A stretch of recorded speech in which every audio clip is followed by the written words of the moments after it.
bentornati in un nuovo video paranormal.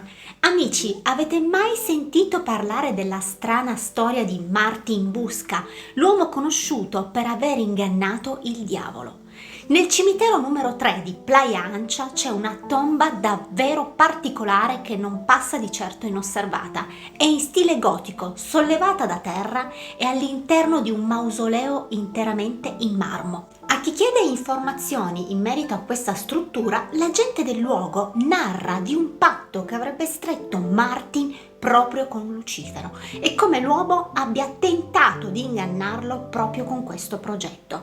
Una storia barra leggenda che mi ha talmente incuriosito da averlo raccontato brevemente anche sul mio canale TikTok, ma ho voluto approfondirla per raccontarla proprio qui oggi sul mio canale. Ma amici, prima di iniziare mi raccomando, iscrivetevi subito al canale e attivate la campanellina per non perdere tutti i miei prossimi video se siete appassionati come me di paranormale, mistero e storie true crime. Ma adesso iniziamo! Siamo verso la fine del XIX secolo. Figlio di Anna e Luis Busca Villanova, Martin nacque a Guarigueglia, in Spagna, il 7 novembre del 1868. Non sappiamo molto della sua vita in Spagna. Quello che sappiamo è che dopo le conseguenze negative e la crisi economica che colpirono la Spagna dopo la Prima Guerra Mondiale, Martin prese una decisione molto difficile, ma piena delle più rosee aspettative per il suo futuro. Senza un soldo in tasca si imbarcò con suo fratello José e sua sorella Catalina diretti verso Playa Ancha, Valparaíso, in Cile, in cerca di fortuna. Voleva assolutamente migliorare la propria esistenza, andando alla ricerca della ricchezza e del potere in quello che era definito il gioiello del Pacifico. Quello cui andò incontro però fu molto diverso da quello a cui aspirava. Non aveva minimamente idea del pericolo a quale lentamente si stava avvicinando. La miseria e la povertà in cui versavano i tre fratelli era davvero tanta. Non si hanno grandi informazioni su di loro. Sembra però che sia José che Catalina si sposarono quasi subito una volta arrivati in Cile ed ebbero anche dei figli, mentre Martin sembra che sia stato un uomo perseguitato dalla sfortuna.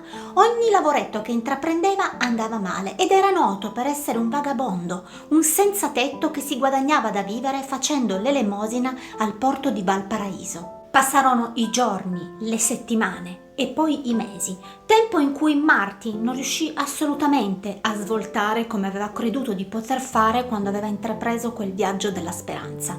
Un giorno però avvenne qualcosa e tutto cambiò all'improvviso e lo spagnolo passò dalla povertà più nera a diventare da un momento all'altro uno degli uomini più ricchi della città. E questa cosa era scioccante per i residenti perché non si davano una spiegazione di come era potuto passare dall'essere un senza tetto a diventare all'improvviso un milionario. Dopo alcune ricerche, sembra che dopo l'arrivo in Cile, poco tempo dopo, Catalina si sposò con un uomo, Pere Comas, e la fortuna di Martin coinciderebbe proprio con l'acquisto di una proprietà che nel 1913 comprarono Catalina e suo marito.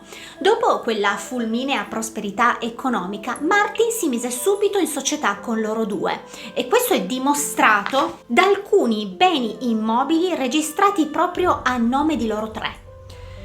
Uno a Casablanca, Fundovalle, del valore di $413.000 e l'altro sempre a Casablanca, nella tenuta di Santa Lucia, del valore di $1.529.000. I registri dell'epoca indicano che la società aveva un capitale di $1.200.000, investito nelle due proprietà che producevano un reddito annuo di $35.000. Ma come era possibile tutta quella ricchezza e da dove gli era arrivata? E qui arriva il bello, perché dopo la morte di Martin, gli abitanti del luogo iniziarono a far circolare una storia davvero inquietante su di lui.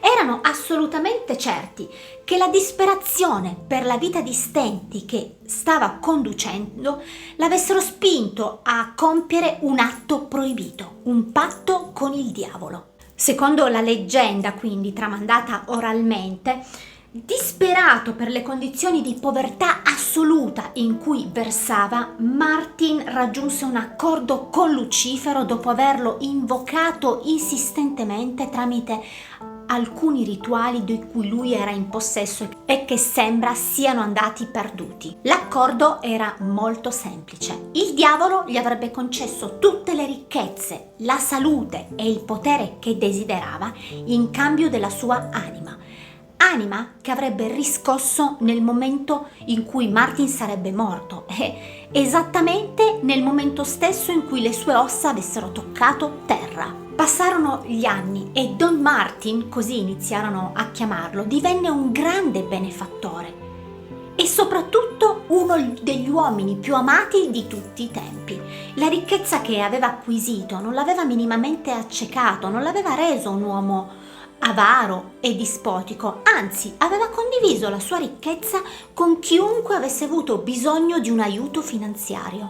Ma non solo, partecipò anche a diverse opere di beneficenza e acquistò dei terreni, dando lavoro a chi ne aveva bisogno, divenendo così noto non solo per essere un bravo uomo pronto a dare aiuto a chi glielo chiedesse, ma anche per essere stato un eccellente datore di lavoro. Martin aveva finalmente ottenuto quello che aveva tanto desiderato. Era ricco, milionario. E la miseria e la fame erano soltanto un brutto ricordo per lui e la sua famiglia. Oltretutto, dato il suo nuovo status, poteva permettersi di essere anche misericordioso e generoso con chi ne aveva più bisogno. Aveva però qualcosa dentro che lo turbava costantemente, un pensiero fisso che lo stava divorando giorno dopo giorno e che non gli faceva prendere sonno la notte, un segreto che non aveva mai confidato a nessuno. Il patto con il diavolo che gli pendeva sulla testa e la paura che prima o poi sarebbe arrivato il momento in cui il demonio avrebbe rivendicato la sua anima. Questo anche perché Martin aveva continue visioni del demonio che non gli permetteva mai di dimenticare nemmeno per un solo istante quel debito che gravava sulla sua vita. Per questo era la costante ricerca di un metodo, una soluzione per rompere quel patto. Un giorno, divorato dal terrore e dall'angoscia, decise di trasferirsi a Casablanca e di raccontare quel terribile segreto a suo fratello José e a sua sorella Catalina, nella speranza che forse loro potessero essergli d'aiuto nel trovare un metodo per aggirare il diavolo. In quel luogo però non si soffermò molto, perché ad un certo punto iniziarono a circolare su di lui delle voci molto strane ed inquietanti, messe proprio in giro dalla gente del posto. Una in particolare, e che li aveva sconvolti non poco, era che ogni tanto la notte una carrozza tutta nera, trainata da 6 cavalli neri, scendeva dalla collina a tutta velocità dirigendosi verso la casa di Martin Busca. Ma la cosa più sconvolgente che videro è che quella carrozza oltrepassava il cancello in ferro di Martin, passandogli attraverso. E secondo molti l'unico passeggero all'interno di quella carrozza era proprio Lucifero, che ogni volta andava a ricordare a Martin l'accordo che avevano stretto. A causa di questi eventi, Martin, in preda allo sconforto, decise di ritornare a Valparaíso e fu lì che mise in atto il suo piano. Qualcuno disse che l'idea venne dai suoi fratelli, altri invece erano convinti che era tutta farina di quell'uomo così tormentato. L'intenzione era quella ovviamente di liberarsi di quell'accordo in modo da poter finalmente, al momento della sua morte, poter riposare in pace. Appena arrivò a Playa Ancha, infatti, si mise subito all'opera e diede ordine di costruire immediatamente un mausoleo completamente in marmo all'interno del cimitero numero 3. Questa struttura doveva essere completamente antisismica e al suo interno, al centro, poteva ospitare solamente una bara in pietra. Attualmente è ancora in quel cimitero ed è visitabile. Sul coperchio si può ancora leggere il nome, cognome e la data di nascita e di morte, 1868-1945. Uno degli elementi più bizzarri e anche di maggior attrattiva della tomba di Martin Busca è che la base è sollevata da terra da 4 zampe feline poste agli angoli e su ciascuna zampa ci sarebbero 6 artigli.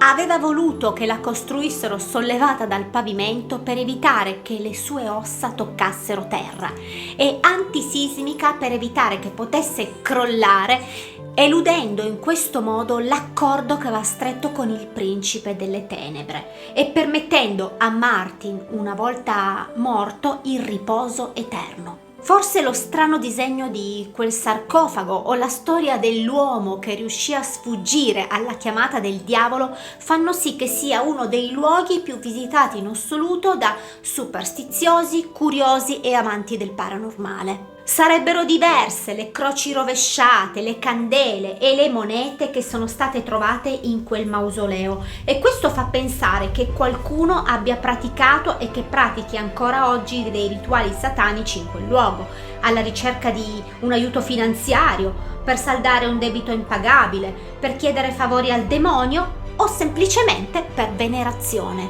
Pensate che a gennaio di quest'anno la tomba di Martin Busca è stata vandalizzata.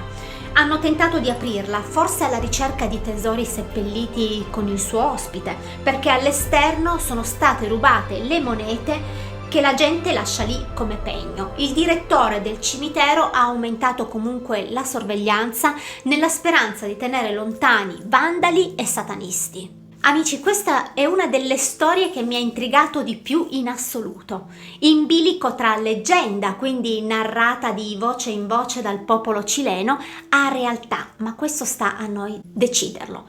C'è chi ne è assolutamente certo di questo racconto. Qualcuno pensa che sia stato tramandato proprio dalla famiglia di Martin, come qualcuno è certo del fatto che abbia elargito tanta ricchezza solo per sfuggire a quel maledetto patto. Amici, siamo arrivati al termine di questo video. Mi raccomando, come sempre, fatemi sapere se questa storia la conoscevate già e che cosa ne pensate nei commenti, perché sono davvero curiosa di sapere le vostre teorie. Io vi mando un bacio grande e ci vediamo la prossima settimana con una nuova storia. Mi raccomando, se il contenuto vi è piaciuto lasciatemi un like e iscrivetevi al canale. Ciao amici!